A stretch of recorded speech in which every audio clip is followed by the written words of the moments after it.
Hindi kami pumapari ng ginawa inyang listahan. Kung ang Panginoon po may listahan ng kanyang mga minuno, kami pumapari, hindi naman listahan ng mga minuno. Kahit pagkatapos namin, wala na po, wala naman kami anak. So kami po, ang listahan namin, mga kaibigang pare na nagbibigay ng inspirasyon at lakas ng loob sa amin upang manatili sa pagkapari. At ako'y nagagala ngayong umaga, may kapatid, kaibigan ng dalawang pare na bumisita po sa atin ngayong umaga. Yung una po, kilala natin, parang anak natin dito sa parokya, si Among Ed Pandilla. Ano po, Among Ed? Ikalawa po, nakita yung nag-march po kasama ko kanina, isa rin pong kaibigan ng pare, na galing pa po ng Cebu. Nandito po siya, hindi lang para manood ng labang parol, mamayang gabi. Nandito po siya para sa isang krusada. Alam ko nabisita na natin siya dito minsan. Di ba, brother? At nag-hobby nga po siya dito sa musim araw kasama natin dito. Siya po ang namuna ng isang foundation na tinatawag na Dilaab Foundation na nag-aaral po, nagbubuhay ng iba't ibang paraan ng mayamang pagbabago para sa ating bayan at para sa ating isang iglesia. Siya po ay si Father Carmelo Tirola. So siya po ang siya po ang papahagi sa ating ngayong umaga ng media hingga sa Evangelyo. Pakinggan po natin si Father Melo.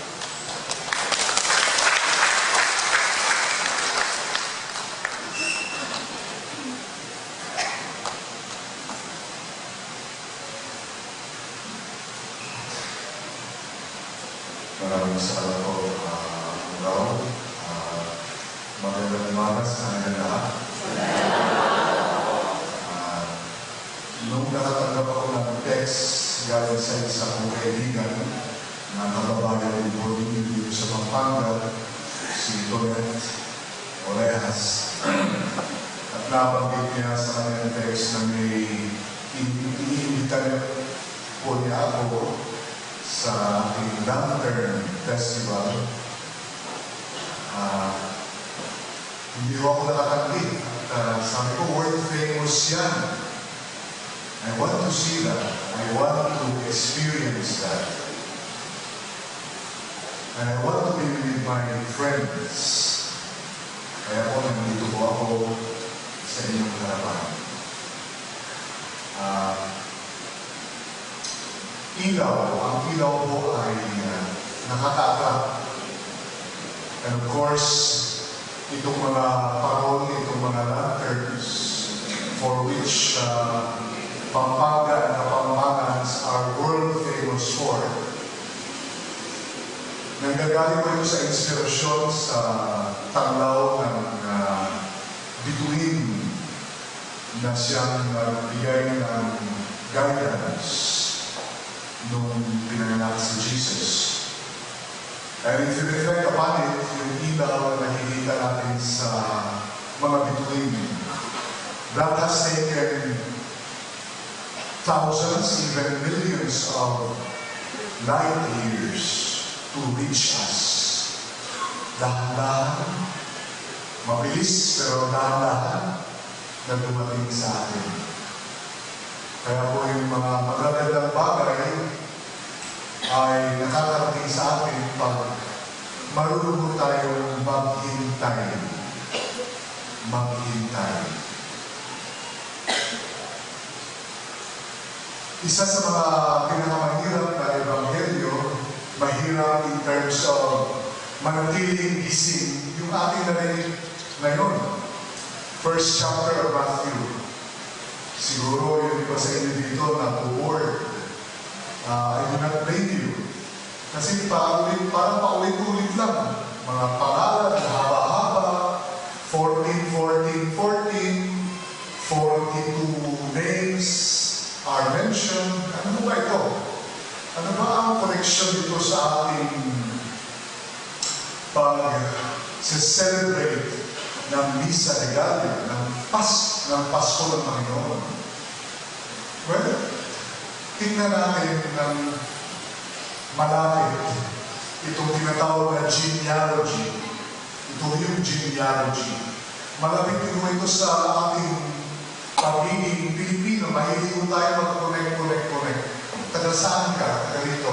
Kilala mo ba? Are you related to this person? And then we trace our connections.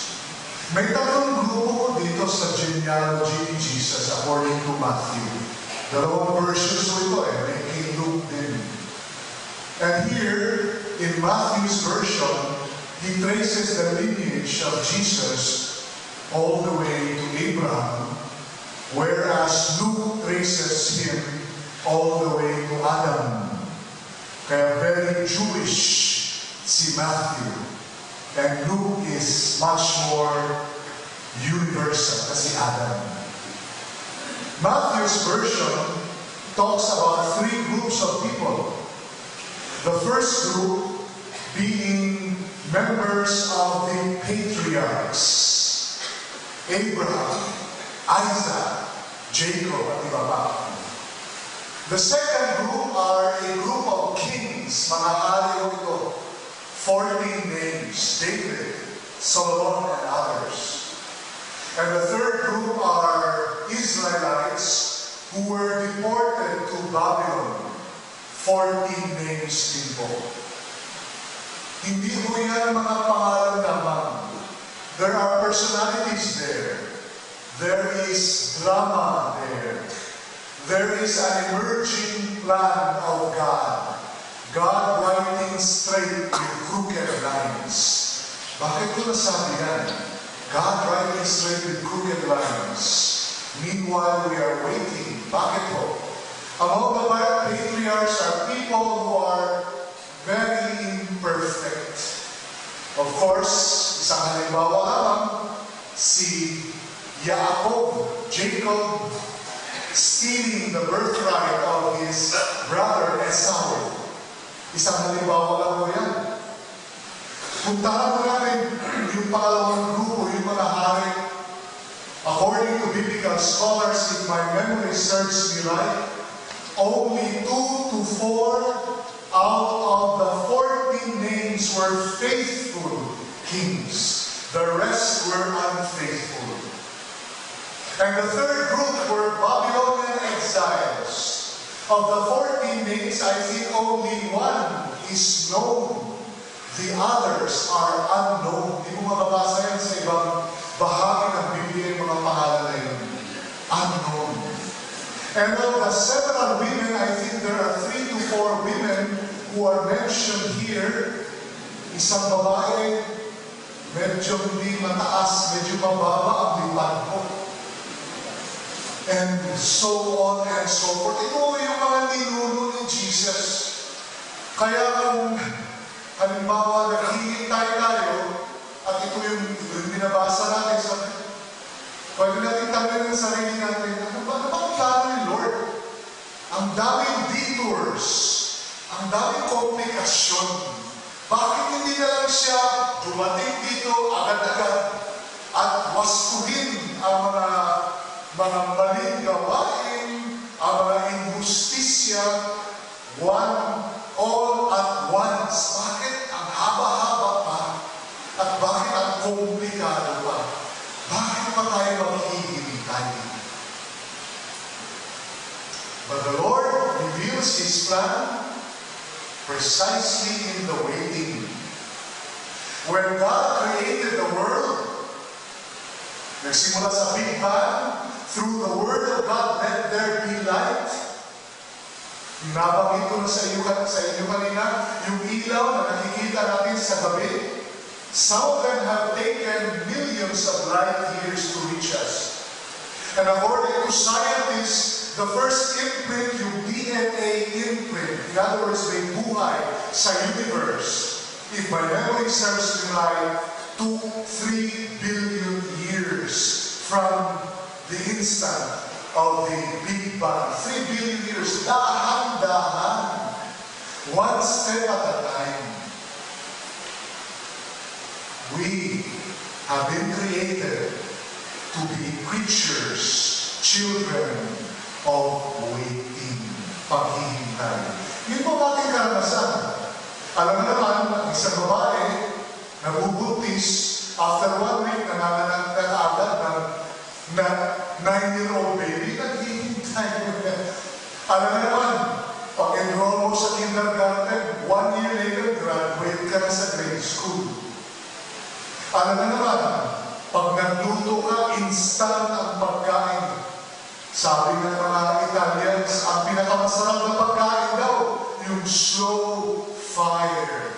Dahan-dahan na ako yung medyo malakas ka agad. May mga kapampangan, experts kayo, napakasarap ng lutuin ninyo. Yun ang natutunan ko po, dahan-dahan yung apoy. Ang dami po, sober, real friendships take time. All take time. Hindi na po may pagtanong, napasa, hindi man napasa, sumama po ako, I felt the calling to join a crazy, but eventually, ultimately, I think it is a call from God, project na tinatawag ko Takbo Maharlika. Nagtuturo po ako sa seminary, and until 3 years ago, hindi po ako tumatakbo. The last time po akong tumakbo was 1978, kaya 31 years. Meron akong napakasipag at medyo makulit, na jet-free na makulit na kaibigan namin, Among Ed. Di Among Raw, isang veteran general po sa pulis. Kaya tumakbo ako 3 years ago, bumalik akong tumakbo. Napakahirap po sa simula. Talagang 100 meters run, 1 kilometers walk, 1 kilometer walk, 1 day sleep. Of course, exaggerated ko yun kasi nakapagod. But nearly 3 years ago, I made my first 5 kilometers by the grace of God. Yung Takbo Maharlika po, tinatakbo po namin ang Maharlika Highway. Galing po sa Lawag hanggang sa Buanga City. Nasa Tacloban ako kami, hindi kami dumaan ng Pampanga kasi wala yata dito ang Maharlika Highway. Last Sunday, tinagpo namin ang San Juanico Bridge. 2 beses so kami tumatakbo, siya po sa umaga, ako naman sa hapon.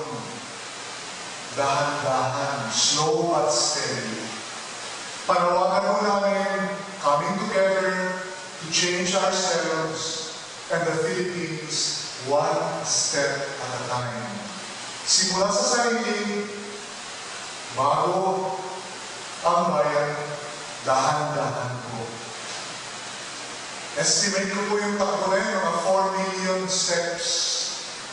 So how do you make 4 million steps? One step at a time. There is no shortcut. Alas 3:30 kami nagigising. 4:15, nag-trivia rin po kami. Kasama ko po 4 na pulis. Ako na po ang pare sa team. Pagkatapos niyan, tumatakbo kami alas 5 ng umaga. Meron akong dalalang portable altar. Doon kami nag-meeting sa everyday, kahit saan kami. Tapos